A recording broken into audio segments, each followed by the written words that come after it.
आज की कहानी योग वशिष्ठ से ली गई है।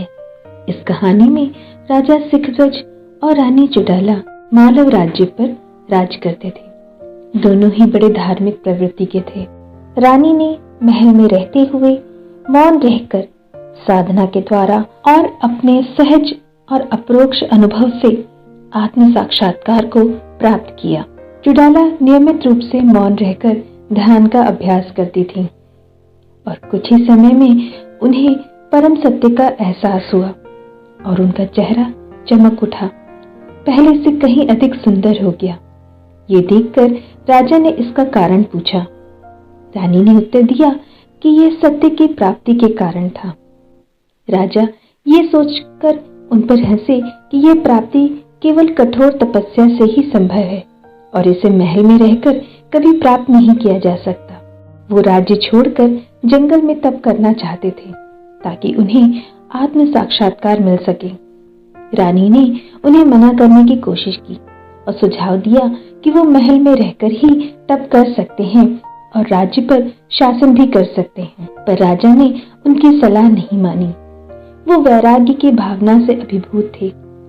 उन्होंने अपना राज्य त्याग दिया और जंगल में ध्यान और तपस्या करने चले गए। उनकी अनुपस्थिति में उनकी पत्नी रानी चुड़ैला ने राज्य पर शासन किया। रानी चुड़ैला ज्ञान और आंतरिक दृष्टि से संपन्न थी और वो धीरे धीरे आत्म साक्षात्कार करते हुए एक बड़ी सिद्ध योगिनी बन चुकी थी और उन्होंने ये महसूस किया कि उनका पति जंगल में साधना करके अपना समय सिर्फ बर्बाद कर रहे हैं। रानी ने अपने पति को राज्य में रहने और मोक्ष प्राप्त करने के लिए मनाने की कोशिश की, लेकिन राजा ने उनकी बातों को नहीं समझा। लेकिन जल्द ही रानी ने राजा की मदद करने का फैसला किया। वो उसे भ्रम के दलदल से निकालने के लिए उत्सुक थी। उन्होंने एक कुंभ मुनि का वेश धारण किया और उनके सामने खड़ी हो गई। राजा ने सोचा कि कोई दिव्य ऋषि उन्हें आशीर्वाद देने के लिए आया है और वो उनके चरणों में गिर गए और अपनी व्यथा बताई और मार्गदर्शन मांगा। मुनि ने राजा को सिखाया कि कर्म निर्धारित फल दे सकते हैं, लेकिन कर्म स्वयं आपको मोक्ष नहीं दे सकते। निष्काम कर्म करने से व्यक्ति का मन शुद्ध हो जाता है और शुद्ध मन से व्यक्ति को आत्मचिंतन करना चाहिए, आत्मज्ञान प्राप्त करना चाहिए और यही वासना को नष्ट करता है।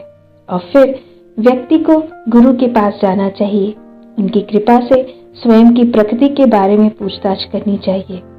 मुक्ति आत्म साक्षात्कार के माध्यम से ही संभव है, किसी और प्रकार के कर्म से नहीं। त्याग से व्यक्ति को सत्य का एहसास होता है। राजा ने कहा। उन्होंने अपना राज्य और परिवार सहित सब कुछ त्याग दिया। कुंभ मुनि ने उन्हें बताया कि उनका त्याग केवल बाहरी था, मोह के बीज अभी भी उनमें थे। तब राजा ने अपनी छड़ी, कमंडल, रुद्राक्ष और वस्त्र निकालकर अग्नि में डाल दिए और बिना किसी वस्तु के खड़े हो गए।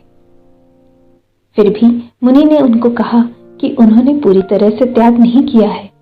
तो राजा पहाड़ की चोटी से कूदकर अपनी आखिरी संपत्ति शरीर को भी नष्ट करने के लिए तैयार हो गए। तब मुनि ने उनसे पूछा कि शरीर ने ऐसा क्या नुकसान किया है कि वो दंड का पात्र बन रहा है। मुनि ने उन्हें बताया कि वो शरीर को नष्ट करके सत्य का एहसास नहीं कर पाएंगे। केवल मन को नष्ट करके ही ये प्राप्त किया जा सकता है।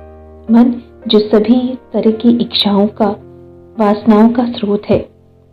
मन स्वयं को मैं के रूप में पहचानता है और यही बंधन है। इस पहचान का टूटना हर चीज का त्याग है। त्याग उसका करो जो तुम्हारा है। अभी तक तुमने जो भी त्यागा वो तुम्हारा था ही कब।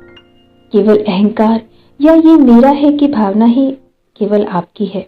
असली त्याग मन को त्यागने में है, अहंकार को त्यागने में है, मैं की भावना को त्यागने में है, उस बुद्धि को त्यागने में है जो आपको इस नाशवान शरीर से पहचान कराती है, जो शरीर को आत्मा समझने की गलती करती है। तुम्हें इसका त्याग करना होगा और यही वास्तविक त्याग है।